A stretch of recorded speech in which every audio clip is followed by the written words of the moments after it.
முடியாத நிறைய சம்பவங்கள் நடந்திருக்கு. அது நாங்கள் அதுக்கப்புறம் பார்த்தீங்கன்னா 1 வீக்குக்கு அப்புறம் அவங்களுக்கு சடனாக ஏதோ ப்ராப்ளம், பேச்சு குளறல் வந்தது அப்படின்னு சொல்லிட்டு ஹாஸ்பிட்டல் போயிருக்காங்க. ஆனால் கடைசியில் அவங்களுக்கு வந்து ஹாய் ஃப்ரெண்ட்ஸ், எல்லாருக்கும் வணக்கம். Welcome back to mom 60. இன்றைக்கி பார்த்தீங்கன்னா மணி வந்து 8:45. அதாவது வந்து மார்னிங்கு இன்னைக்கு கொஞ்சம் சீக்கிரமாக எழுந்திரிச்சிட்டேன். எனக்கு மனசு சரியில்லை. இப்போ எழுந்து காஃபி குடிச்சு வீடெல்லாம் க்ளீன் பண்ணி எல்லாம் வச்சாச்சு. காலையிலேயே என்னன்னா ஒரு பெரிய துக்ககரமான ஒரு சம்பவம் வந்து நேற்று நடந்துடுச்சு. அந்த சம்பவம் பார்த்திங்கன்னா இன்னும் மனசை விட்டு எனக்கு அகலவே இல்லை. மத்தியானம் வந்து லஞ்சுக்கு வந்து அதாவது கிரேவி ப்ரிப்பேர் பண்ணணும். அதுக்கு என்ன பண்ணலாம் யோசித்தோம். கடைசியில் எனக்கு ஞாபகம் வந்து ஏன்னா சப்பாத்திக்கு தான் சைட் டிஷ். அதுக்காக இப்போ பச்சை பயிர், முழு பயிர் எடுத்து நான் வாஷ் பண்ணிட்டு இந்த மாதிரி ஹாட் கேஸில் போட்டுட்டு ஜஸ்ட் ஒரு 2 நிமிஷம் தான் ஆகுது ஊற போட்டிருக்கேன். ஒரு மத்தியானம் ஒரு 12 மணிக்கு செய்யறதுக்கு அதுக்குள்ளே ஊறுதா பார்க்கலாம். இப்போ மணி வந்து 9 ஆக போகுது. ஒரு 2 hours 3 hours கழித்து பார்க்கலாம். அதுக்குள்ளே இந்த பக்கம் வந்து என்ன டிஃபன் செய்யலான்னு யோசனை பண்ணி கடைசியில் நமக்கு கையில் கிடைக்கிது இட்லி மாவு தானே. அதுக்காக இட்லி குண்டான வச்சுட்டேன். இட்லியை ஊற்றி விட்டுருவோம். அது இல்லாமல் என்ன துயரமான சம்பவம் அப்படிங்கிறதையும் நான் சொல்கிறேன். எனக்கு சொல்லவே வந்து வாய் வரல. ஏன் கேட்டிங்கன்னா என்னோட க்ளோஸ் ஃப்ரெண்டு வந்து சடனாக வந்து ஒரு 1 monthக்கு முன்னாடி அவங்க வந்து ரொம்ப ஒரு பெரிய பாதிப்புக்கு உள்ளாயிட்டாங்க. இந்த பாதிப்பை வாயில் சொல்லக்கூட என்னால் முடியல. இப்போ வந்து இட்லி மாவு எடுத்துருக்கேன். கடை மாவு தான் இது.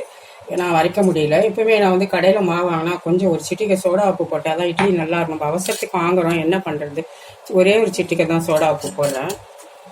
ஏன்னா இல்லைன்னா எங்கள் இட்லி நல்லாவே இருக்காது. நம்ம அதுக்கெலாம் பார்த்தோம்னா கொஞ்சமாக போட்டால் ஒன்றும் தப்பு இல்லை. ஏன்னா டாக்டர்ஸே ஒரு டாக்டர் சொன்னார் இது போல் சோடா மாவு சேர்த்தா நல்லதா இல்லையான்னு ஒரு கேள்வி எல்லாரும் சேர்க்கலாம், அதோட சேர்த்தா ஒன்றும் செய்யாது அப்படின்ற மாதிரி சொன்னாப்புல. ஆனால் நான் அதுக்கு முன்னாடியிருந்தே நான் சேர்ப்பேன் தான். எதுக்கு தேவை முக்கியமாக இட்லி மாவு பஜ்ஜி இதுக்கு தான், வேறு போட மாட்டேன். இட்லி ஊற்றிடலாம். அந்த துயரமான சம்பவம் என்னன்றதை நான் சொல்கிறேன். எனக்கு வாய் நெஞ்சு அடைக்குது எனக்கு. ஏன்னா ஒரு 1.5 மாதத்துக்கு முன்னாடி தான் என்னோடய ஃப்ரெண்டு வந்து ரொம்ப ஸ்கூல் டேஸ்லேருந்து ரொம்ப க்ளோஸ் ஃப்ரெண்டு. அதாவது வந்து ரொம்ப ஃபஸ்ட் ஸ்டாண்டர்ட் செகண்ட் ஸ்டாண்டர்ட் சொல்லுமே அந்த இன்னையிலேருந்து ஃப்ரெண்டு இன்னை வரைக்கும் அந்த நாள்லேருந்து அவன் வந்து 1.5 மாதத்துக்கு முன்னாடி வந்து எங்கள் வீட்டுக்கு வந்திருந்தாங்க. லஞ்சுக்கு சாப்பாடெல்லாம் கொடுத்தேன். நல்லா ஹெல்த்தியாக தான் இருந்தாங்க. பார்த்திங்கன்னா ஒரு இங்கே வந்து போயிட்டு ஒரு அதாவது 1.5 month முன்னாடி நடந்தாங்க. அந்த வீட்டுக்கு வந்துட்டு போனாங்க. அதுக்கப்புறம் பார்த்திங்கன்னா 1 வீக்குக்கு அப்புறம் அவங்களுக்கு சடனாக ஏதோ ப்ராப்ளம், பேச்சு குளறல் வந்தது அப்படின்னு சொல்லிட்டு ஹாஸ்பிட்டல் போயிருக்காங்க. ஆனால் கடைசியில் அவங்களுக்கு வந்து பிரெயினில் வந்து கேன்சர் கட்டின்னு சொல்லிட்டாங்க. அது தெரிய வரும்போது எனக்கு ரொம்ப ஷாக் ஆகிட்டேன் நான். ஏன்னா எங்கிட்ட அவ்வளோ நல்லா பேசிட்டு சாப்பிட்டுட்டு அவ்வளோ இதாக போனவங்க வந்து எங்களை அடுத்த நான் போய் பார்க்கும்போது ஒரு 20 நாள் கழித்து நான் அப்படியே மயங்கி விழாத குறைதான்னு வச்சுக்கோங்க. அந்த அளவுக்கு நான் வெக்ஸ் ஆகி ரொம்ப கஷ்டப்பட்ட மனசால என்னால் ஜீரணிக்க முடியலை. எப்படியோ பார்த்தேன். அந்த இருந்த நிலைமையை பார்த்திங்கன்னா அந்த அளவுக்கு ஒன்றும் இல்லை. பேச்சு வந்து கொஞ்சம் போயிடுச்சு. எதுவும் அளவுக்கு தெரியாத அளவுக்கு இருந்தாங்க. சரின்னு வந்துட்டேன். அது ஏதோ பண்ணலாம், ஆப்ரேஷன் பண்ணலாம், வைக்க முடியாதுன்னு டாக்டர் சொல்லிட்டுவே அப்படியே விட்டுருந்தாப்புல. அவங்க வீட்டில் அவங்க பையன் ஒரு சன்னு தான். கடைசியில் பார்த்திங்கன்னா நேற்று வந்து அவங்க எக்ஸ்பயர் ஆகிட்டாங்க காலையில் 5 மணிக்கு. இந்த செய்தி கேட்டதுன்னே என் மனசு சுத்தமாக ஒடிஞ்சு போய் எனக்கு எந்த வேலையுமே என்னால் செய்ய முடியல. வேறு வழியில் நம்மளுக்கும் ஃபேமிலி இருக்குது, எல்லாமே இருக்குது. மனசை விட்டு எனக்கு மறக்க முடியாது. இது ஒரு வேறு சம்பவம். வாழ்க்கையில் மறக்கவே முடியாது இந்த சம்பவத்தை. நம்மளோட வாழ்க்கையில் பார்த்திங்கன்னா மறக்க முடியாத சம்பவங்கள் வந்து ஒரு சிலது நடந்திருக்கலாம் எல்லார் வாழ்க்கையிலும். அதே மாதிரி என்னோடய லைஃப்பில் பார்த்திங்கன்னா என்னோடய லைஃப்பில் மறக்க முடியாத நிறைய சம்பவங்கள் நடந்திருக்கு. அதில் இந்த சம்பவத்தையும் என்னால் வந்து வாழ்நாளில் மறக்கவே முடியாத அளவுக்கு என்னை ரொம்ப பாதிச்சிருச்சுது. உங்களுக்கு அது போல் ஏதாவது சம்பவம் உங்களை மனசை பாதிச்சிருந்தா கண்டிப்பாக எனக்கு கமெண்ட் பாக்ஸில் சொல்லுங்கள். அதுலேருந்து எப்படி வெளியே வர்றதுங்கிற தீர்வையும் எனக்கு சொல்லணும். நீங்கள் எனக்கு எவ்வளோ நாள் ஆகும்னு எனக்கு தெரியலை. நம்ம வந்து சட்னி அரைச்சிக்கலாம். ஒரு பிடி தேங்காயும், பூண்டு பல், ஒரு இஞ்சி, ஒரே ஒரு பிடி அளவு உடச்சக்கடலை, கொஞ்சம் கருவேப்பிலை போட்டுக்கிட்டேன். ஏன்னா நம்ம சட்னி அரைக்கும்போது எதில் கருவேப்பிலை போட்டாலும் எல்லாருமே தூக்கி தான் போடுறோம். அதனால் நம்ம வந்து எதில் முடிஞ்ச அளவுக்கு நம்ம அரைச்சி உள்ள உடம்புல சேர்த்தா நல்லது சாப்பிட்டா அப்படிங்கிறத நம்ம திங்க் பண்ணி நம்ம அதில் வந்து யூஸ் பண்ணுறது ரொம்பவே ஹெல்த்துக்கு நல்லது. அந்த வகையில் நான் இன்றைக்கி எப்போவுமே சட்னிக்கு கொஞ்சம் ஒரு 5-6 இலை இன்றைக்கி எவ்வளோ சட்னி பண்ணுறீங்களோ அது தகுந்த மாதிரி ஒரு கொத்து கருவேப்பிலை சேர்த்து அரைச்சிக்கோங்க. இப்போ அரைச்சிடலாம். நான் இதை ஏன் சொல்ல வரேன்னு பார்த்தீங்கன்னா நான் பார்த்த வரைக்கும் ஒரு சிம்டமும் எதுவுமே இல்லாமல் தான் இருந்திருக்காங்க. அது வந்து ஹெட்டேக் வரும் அப்படி இப்படியெல்லாம் சொல்கிறாங்க. பட் எதுவுமே இல்லாமல் அவங்க கடைசி 4th ஸ்டேஜ் மாதிரி அந்த மாதிரி லெவலுக்கு பெரிய கட்டியாக உருவாகிருக்கு. அது தெரிய வந்தது கடைசியில் தான். அது வந்து உயிரை காப்பாற்ற முடியாத அளவுக்கு எதுவும் செய்ய முடியாத ஆயிடுச்சு. அதனால தான் இது வந்து விழிப்புணர்வுக்கு ஒரு அவேர்னஸ்க்காக நான் இதை சொல்லிட்டுருக்கேன். ஏன்னா நம்மளும் ஏதோ சிலதெல்லாம் நம்ம அலட்சியமாக விட்டுருவோம் இல்லையா, அந்த மாதிரி இல்லாமல் நம்மளுக்கு வந்து சிவியர் ஹெட்டேக்கு சடனாக வந்து என்றைக்கும் இல்லாமல் ஒரு ஹெட்டேக் வந்து நம்ம வாழ்க்கையில் வந்து எப்பவுமே அனுபவிச்சதில்லை, அந்த மாதிரி ஒரு ஹெட்டேக்கு இல்லை வேறு ஏதோ ஒரு புதுசான ஒரு அனுபவம் நம்மளுக்கு இருந்தால் கண்டிப்பாக டாக்டர்கிட்ட போய் செக் பண்ணுங்கள்.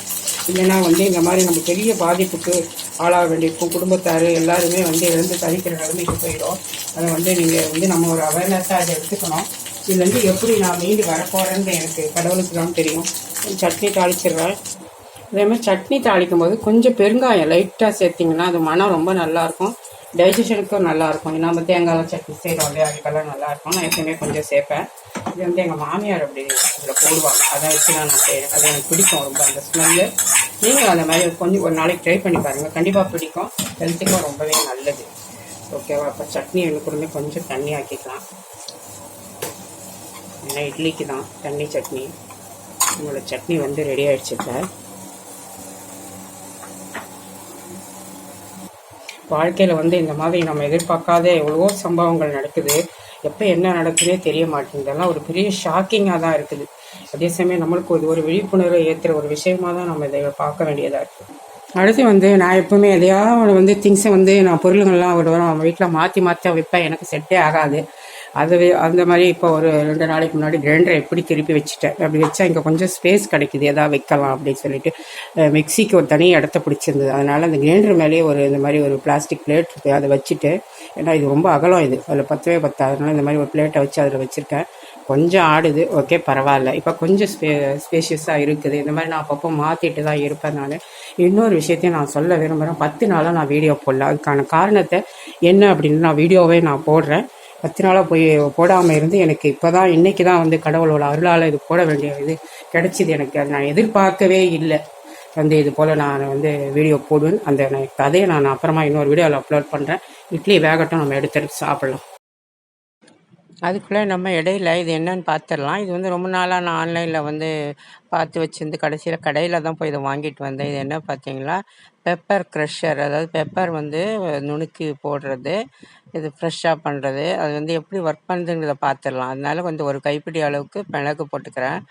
போட்டுட்டு அது மேலே மூடி வச்சிடலாம். அது மேலே வந்து ஒரு ஸ்க்ரூ கொடுத்துருப்பாங்க, அதை போட்டு டைட் பண்ணிவிட்டு நம்ம எதுக்கு போடணுமோ டைரெக்டாக இப்போ முட்டை ஆம்லெட் போட போகிறோன்னா அது மேலே நம்ம தூவிக்கலாம். இப்போ பாருங்கள், நம்ம திருவி காட்டுறேன். பார்த்தீங்களா, லைட்டாக தான் விழுது. அதாவது 1 2 உடைச்ச மாதிரி தான் விழுது. நல்லா ப்ரெஷர் கொடுத்து நல்லா பண்ணாக்கா தான் கொஞ்சம் விழுது, இல்லைன்னா ரொம்ப மைல்டாக தாங்க விழுது. இன்னும் அந்த அளவுக்கு எனக்கு திருப்தி இல்லாத மாதிரி தான் இருக்குது. பட் முட்டை ஆம்லெட் அது இதுக்கெல்லாம் போட்டுக்கலாம். நம்ம இடிகள்லாம் அம்மிலாம் வச்சு ஈரத்துலலாம் எடுக்க முடியாததுக்கு இது யூஸ்ஃபுல்லாக இருக்கும். நான் என்ன நினைக்கிறேன் பார்த்தீங்களா, இதை வறுத்துட்டு பொடி பண்ணால் எனக்கு ஒரு ஐடியா தோணுது. மிளகா கொஞ்சம் நல்லா வறுத்துட்டு அப்புறம் ஆற வச்சு நம்ம அதில் போட்டு வச்சுட்டு அப்பப்போ நம்ம வந்து இதை க்ரஷ் பண்ணிக்கிட்டால் கொஞ்சம் நல்லா பவுடர் ஆகும்னு நினைக்கிறேன். ஏன்னா எனக்கு தோணுது என்ன பார்த்தீங்கன்னா, மிக்ஸி ஜாரில் அப்படி தான் வறுத்துட்டு பொடி பண்ணால் தான் நல்லா வரும் பார்த்தீங்களா. அந்த மாதிரி வேணால் அடுத்த முறை ட்ரை பண்ணி பார்க்கலாம். இதோட விலை வந்து 150 ரூபான்னு வாங்கினேன் கடையில். இப்போ வந்து நம்ம இட்லியும் நல்லா சாப்பிட்டா கடை இட்லி தான், பட் நல்லா இருக்குது. கொஞ்சம் சோடா போட்டோம்னா இன்னுமே நல்லா இருக்குது இட்லி. அப்போ தான் போடுறது. இட்லியும் கொஞ்சம் நல்லா தண்ணியாக தேங்காய் போட்டு கடலை சட்னி. இப்போ நான் சாப்பிட தான் போகிறேன். எடுத்து வச்சுக்கலாம் இட்லியை. 3 இட்லி போதும்னு நினைக்கிறேன், இதோட நிறுத்திக்கலாம் அப்படின்னு. ஏன்னா இப்போ வந்து ரொம்ப கம்மியாக தான் நான் டிஃபன் கூட எடுத்துக்கிறது. சுகர் வேறு இருக்குது. அதிகமாக சாப்பிடவும் பார்த்திங்கன்னா பயமாக இருக்குது. பசிச்சா கொஞ்சம் சாப்பிட்டுக்கிறது, அப்படி இல்லைன்னா கொஞ்சம் லிமிட்டு தான். இப்போ வந்து சட்னி ஊற்றிக்கலாம்.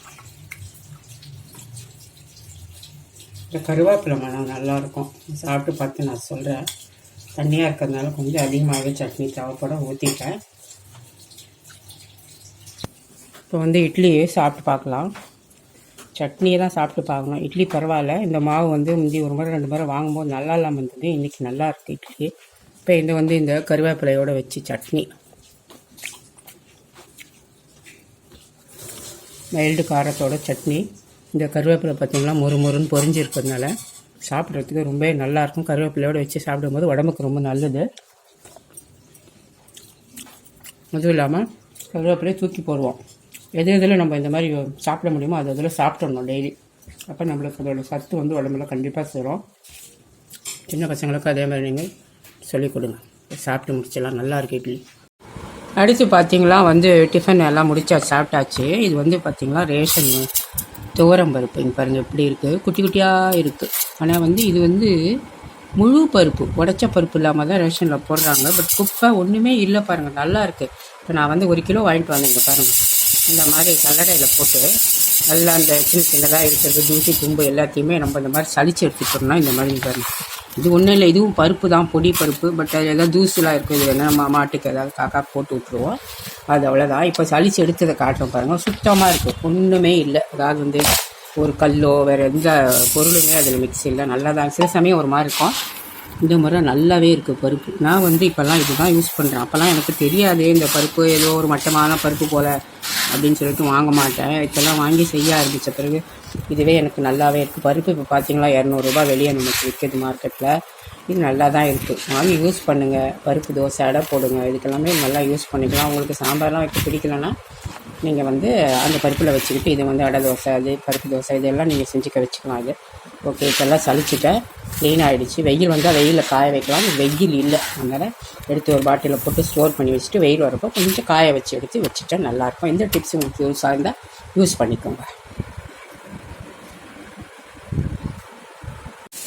இப்போ பார்த்தீங்களா மணி வந்து 11:45.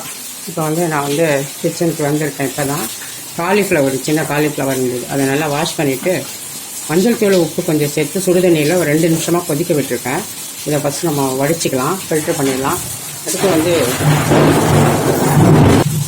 இங்கே வந்து சைட் டிஷ் கிரேவி பண்ணுறதுக்கு வெங்காயம் தக்காளி எடுத்து வச்சுருக்கேன். இதை அரைக்கிறதுக்கு ஃபஸ்ட்டு இதை வடிச்சிக்கலாம். இதை வந்து பச்சை பயிறு சொன்னேன் இல்லைங்களா, பச்சை பயிர் வந்து நான் வறுத்தே வந்து வச்சுருப்பேன் எப்போவுமே, ஏன்னா பூச்சி வரக்கூடாது. அதை தான் நான் வந்து வாஷ் பண்ணிவிட்டு சுடுதண்ணி நல்லா ஹாட் வாட்டர் போட்டு ஹாட் கேஸில் ஊற வச்சுருந்தேன். கிட்டத்தட்ட 9 மணிக்கு ஊற வச்சுருக்கேன் நான். 2 ஹவர்ஸ்க்கு மேலே ஆகிடுச்சு, 2.5 மணி நேரம் ஆகுது. இப்போ நல்லாவே ஊறி இருக்குது. இந்த மாதிரி அவசரத்துக்கு வேணால் நீங்கள் இந்த மாதிரி ஊற வச்சு எடுத்து செஞ்சிங்கன்னா சட்டுன்னு வந்துடும். இப்போ வந்து இந்த காலிஃப்ளவரை வந்து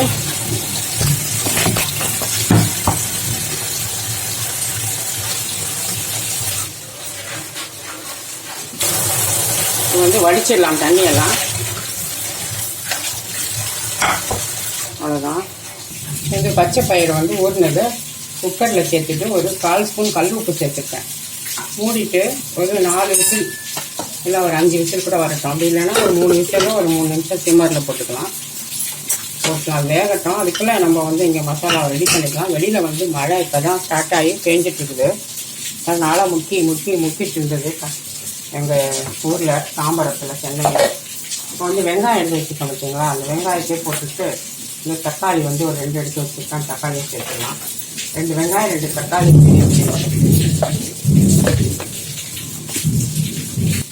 இதே மசாலா பவுடர் சேர்த்துக்கலாம். மஞ்சள் தூள் கொஞ்சம், மிளகாய் தூள் வந்து ஒரு 1/2 ஸ்பூன் போடுறேன். நான் வெறும் பயிர் போட்டு தான் வைக்கப்பேன், ரொம்ப போடலை, எதுவும் காய்கறி. அதனால ஒரு 1/2 ஸ்பூன் போடுவோம். தனியா பவுடர் ஒரு 3/4 ஸ்பூன் போட்டுருக்கேன். தேவைப்பட்டால் நம்ம அப்புறம் காரம் சேர்த்துக்கலாம். இடிய மின்னலுமா இருக்குது, அதனால் வந்து மிக்சியில் போட்டு இப்போ சீக்கிரமாக அரைச்சி எடுத்துக்கணும். இப்போ வந்து இதுக்கு ஒரு 1/4 ஸ்பூன் அளவு கல் உப்பு போட்டுக்கலாம் மசாலாவுக்கு. இப்போ இதெல்லாம் அரைச்சிட்டு வந்துடலாம், ஒன்றும் பாதிமா. இப்போ இதை அரைச்சிட்டேன். இதை அப்படியே எடுத்துகிட்டு ஒரு பக்கம் மூடி வச்சுட்டு நம்ம அடுத்த வேலை பார்க்கலாம். அதுக்குள்ளே பயிர் வேகட்டும். இப்போ ஒரு பாத்திரம் எடுத்துருக்கேன். அதில் வந்து இந்த காலிஃப்ளவர் வச்சுருக்கோம் இல்லைங்களா, அதை வந்து வடித்து வச்சுருக்கிறது எல்லாத்தையும் சேர்த்து விட்டுடலாம்.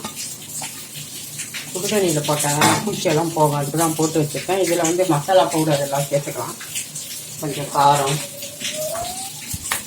வந்து இதில் மஞ்சள் தூள் கொஞ்சம், மிளகாய் தூள் வந்து ஒரு 3/4 ஸ்பூன் அளவுக்கு போடுறேன். இதுலேயே வந்து பிரியாணி மசாலா பவுடர் சும்மா ஒரு ஸ்பூன் போடுறேன். எது போட்டால் எல்லாம் ஒன்று தான் அந்த வாசனைக்காக. இதில் வந்து உப்பு ஒரு 1/2 ஸ்பூன் போடுறேன். இதில் ஜிஞ்சர் கார்லிக் பேஸ்ட் வந்து சின்ன ஸ்பூனில் ஒரு 1/2 ஸ்பூன். இது பெருசாக இருந்தால் ஒரு 1/4 டீஸ்பூன் போட்டுக்கோங்க போதும். இப்போ இதை வந்து நல்லா பரட்டி விட்டுக்கலாம். மசாலா எல்லாம் ஒன்று சேர்ற அளவுக்கு கையிலே வச்சு பரட்டி விட்டுக்கோங்க. எல்லாமே போட்டாச்சு நம்ம இதில். அதான் இப்போ இதில் வந்து இங்கே வந்து கார்ன்ஃப்ளவர் போட்டுக்கலாம். கார்ன்ஃப்ளவர் வந்து ஒரு table spoon, 2 table spoon, 3 table spoon போட்டுருக்கேன். இப்போ அரிசி மாவும் அதே மாதிரி ஒரு 3 டேபிள் ஸ்பூன் போட்டுக்கலாம். 1 2 3 போதும். எல்லாத்தையும் மிக்ஸ் பண்ணி வச்சுட்டு கொஞ்சம் தண்ணி தெளிச்சுட்டு மிக்ஸ் பண்ணி விட்டுக்கலாம். காரம் உப்பு சரியாக இருக்கான்னு பார்த்துக்கிட்டு நம்ம வேணும்னா உப்பு காரமும் சேர்த்துக்கலாம். பெசரிட்டு காட்டுறேன். ஒரு கொத்து கருவேப்பிலை. அந்த மாவெல்லாம் ஒட்டி ஒன்று சேர்கிற அளவுக்கு கொஞ்சம் தண்ணி தெளித்து பெசரி விட்டுட்டு ஊறட்டும். அது இதில் வந்து 1 ஸ்பூன் டொமேட்டோ சாஸ். ஆப்ஷனல் தான், வேணும்னா போட்டுக்கோங்க, வேணான்னா ஸ்கிப் பண்ணிவிடுங்க. இதெல்லாம் மிக்ஸ் பண்ணிவிட்டு நான் உங்களுக்கு காமிக்கிறேன். இது அப்படியே கொஞ்சம் ஊறட்டும். நம்ம அப்புறம் வந்து இதை சில்லி பண்ணிக்கலாம். எண்ணெயில் போட்டு பொரிச்சு எடுத்துக்கலாம். இதுக்கு வந்து நான் ரொம்ப காரெல்லாம் போடலை, மைல்டாக தான் போட்டிருக்கேன். இது அப்படியே இருக்கட்டும். இப்போ வந்து ஒரு சின்ன கடாய் ஒன்று போட்டிருக்கேன். பச்சை பயிறு வந்து தாளிப்பு கொடுத்துக்கலாம். ஒரு 2 டேபிள் ஸ்பூன் அளவுக்கு ஆயில் வச்சுருக்கேன். இதில் வந்து நான் எதுவுமே சேர்க்கலை. வெங்காயம்லாம் நம்ம அரைச்சிட்டோம் இல்லையா, அதனால் நம்ம வந்து இந்த அரைச்சதையே நம்ம இதுக்குள்ளே சேர்த்துக்கலாம்.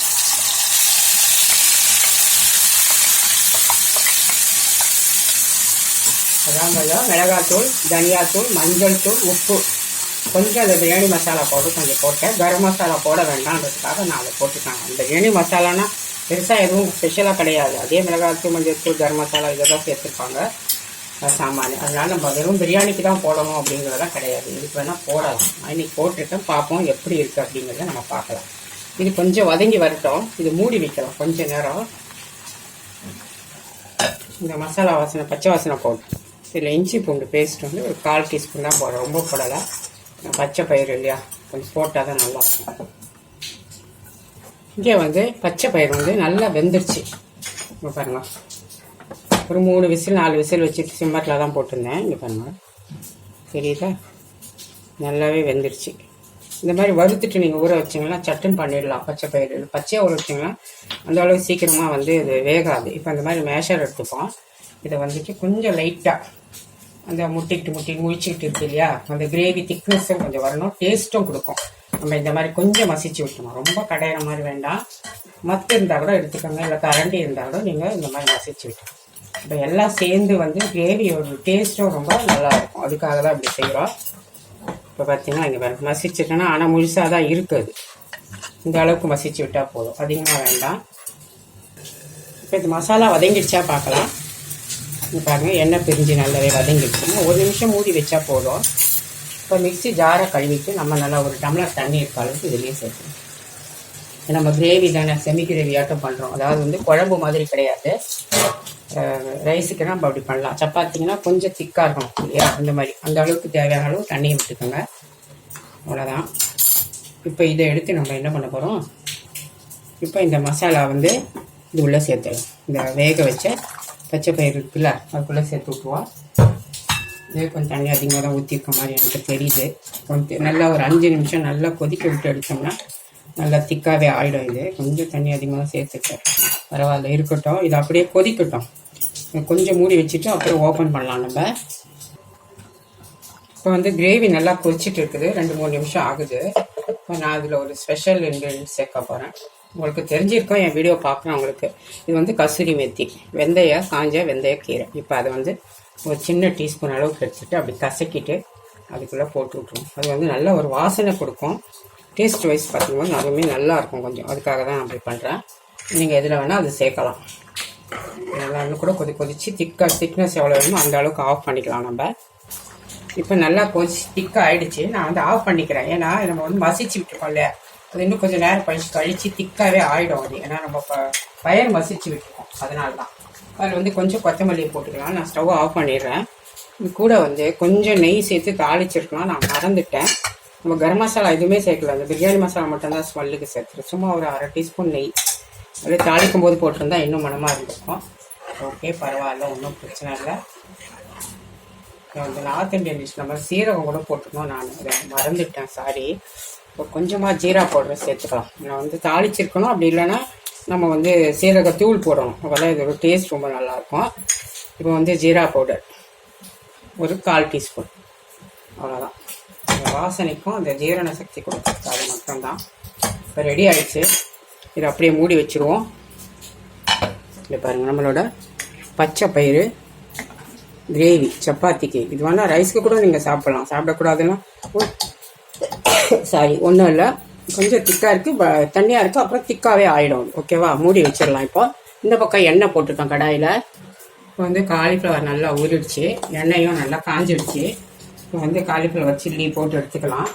நான் இன்றைக்கி ரொம்ப காரம் போடாமல் தான் மைல்டாக தான் பண்ணுறேன். இப்போவே காரம் கொஞ்சம் ஜாஸ்தி இருக்கும். ஒன்று ஒன்று அதில் போட்டு வச்சிடலாம். இந்த காலிஃப்ளவர் போடும்போது எனக்கு இனிமேல் வந்து எப்போ காலிஃப்ளவர் செஞ்சாலும் எனக்கு நினைவை விட்டு அகலாது இந்த சம்பவம். அதான் என்ன சம்பவம்னு சொன்னேன் இல்லைங்களா, வீடியோ ஆரம்பத்தில் நான் சொல்லியிருப்பேன். என் ஃப்ரெண்டு வந்து இறந்து போயிட்டாங்க. அவங்க வந்து லாஸ்ட் டைம் வரும்போதும் சரி, அதுக்கு முன்னாடி ஒரு 2 முறை வரும்போதும் கூட நான் இந்த காலிஃப்ளவர் சில்லியும் இந்த காலிஃப்ளவர் புலாவ் பண்ணி தான் அவங்களுக்கு அன்றைக்கி லஞ்சு ப்ரிப்பேர் பண்ணிட்டேன். நல்லா இருக்குன்னு 2 முறையும் சாப்பிட்டாங்க. இப்போ இது செய்யும் போதெல்லாம் பார்த்தீங்கன்னா எனக்கு அவங்க ஞாபகமே தான் வரும் போது. எல்லாருக்குமே இந்த இது வந்து இருந்திருக்கும் அனுபவம். ஏன்னா ஏதாவது ஒரு நிகழ்ச்சி நம்மளுக்கு நடந்து மறக்க முடியாத அனுபவம் இருந்ததுன்னா அன்றைக்கி நம்ம என்ன செய்திருந்தோம் அப்படிங்கிறது கண்டிப்பாக நினைவுக்கு வரும். அப்போ கண்டிப்பாக அந்த சம்பவம் நினைவுக்கு வரும். அது மாதிரி தான் இப்போ நான் வந்து அல்லற்பட்டுருக்கேன். இப்போ இது பொரியட்டும், நம்ம வந்து எடுத்துடலாம். செவந்து வரட்டும் காலிஃப்ளவர். இப்போ நல்லா வந்து காலிஃப்ளவர் சில்லி நல்லா பொரிஞ்சு வந்துடுச்சு, எடுத்துடலாம். கொஞ்சம் சிம்மரில் வச்சு பொரிங்க, மீடியம் ஃப்ளேமில். அப்போ தான் வந்து உள்ளெல்லாம் நல்லா வந்து மேலே கிறிஸ்பியாக இருக்கும், அப்படி இல்லைன்னா சொதன்னு இருக்கும். அதே மாதிரி எல்லாத்தையுமே நம்ம பொரிச்சு எடுத்துக்கலாம். ஒரு செட்டு எடுத்துட்டேன், பொரிச்சிட்டு நான் காட்டுறேன். இப்போ பார்த்தீங்கன்னா நம்மளோட காலிஃப்ளவர் சில்லி பார்த்தீங்கன்னா நல்லா தெரியும், கிறிஸ்பியாக ரொம்பவே நல்லா இருக்குது, டேஸ்டியாக. அப்படியே கூடயே கொஞ்சம் கருவேப்பிலையும் பொரிச்சு போட்டுட்டிங்கன்னா சாப்பிடும்போது பாருங்க மொறு ரொம்ப நல்லாயிருக்கும். அடுத்து இங்கே வந்து பச்சை பயிறு வறுத்து போட்டு முழு பயிறு கிரேவி சப்பாத்திக்கு பண்ணிட்டு ரைஸுக்குமே நீங்கள் சாப்பிடலாம். அப்புறம் கீரை கடைஞ்சது கொஞ்சம் இருக்குது, நான் வச்சுருக்கேன், புளிச்ச கீரை. நேற்று யாரா கொஞ்சம் வறுத்துருந்தேன், அதுவுமே இருக்குது. ஒயிட் ரைஸ் கொஞ்சம் இருக்குது, நான் அதையே வச்சுக்கிட்டேன். அப்புறமா வந்து தயிர் வச்சுட்ருக்கேன், அவ்வளோதான். நான் வேறு எதுவுமே பண்ணலை. சப்பாத்தி போடணும், சப்பாத்தி போட்டுட்டு நான் காமிக்கிறேன். இதான் இன்றைக்கி வந்து லஞ்ச் ரெசிபி. இது ஒன்றே ஒன்று எடுத்து நான் சாப்பிட்டு பார்த்தேன், ரொம்பவே நல்லா தான் இருந்துச்சு. இது ஒன்றையும் சாப்பிட்லாம், சூடாக இருக்குது, சூப்பராக இருக்கும். மொறும் மெயிலான காரத்தோட ரொம்ப நல்லாயிருக்கு. நம்ம இதில் ஒரு புது ஒரு ஸ்பெஷலாக ஒன்று போட்டோம் பார்த்தீங்களா, உங்களுக்கு ஒன்றுமே தெரியல. வந்து சப்பாத்தி சுட்டுட்டேன். வந்து டின்னர் பாக்ஸுக்கு எப்போ போல் ஒரு 3 சப்பாத்தி சன்னுக்கு வச்சு விட்டுடலாம் அதில். அதுக்கப்புறமா வந்து இங்கே கிரேவி ஊற்றிடலாம். அதாவது பச்சை பயிறு கிரேவி.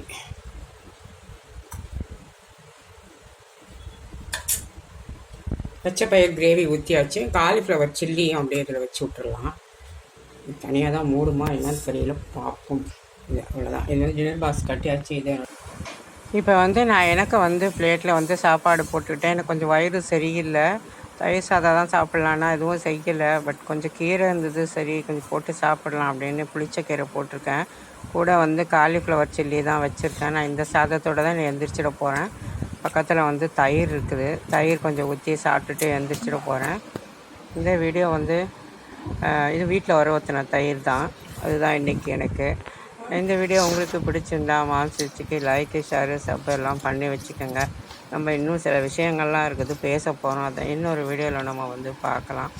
இதுவரை உங்களிடம் விடைபெறும். நன்றி, வணக்கம்.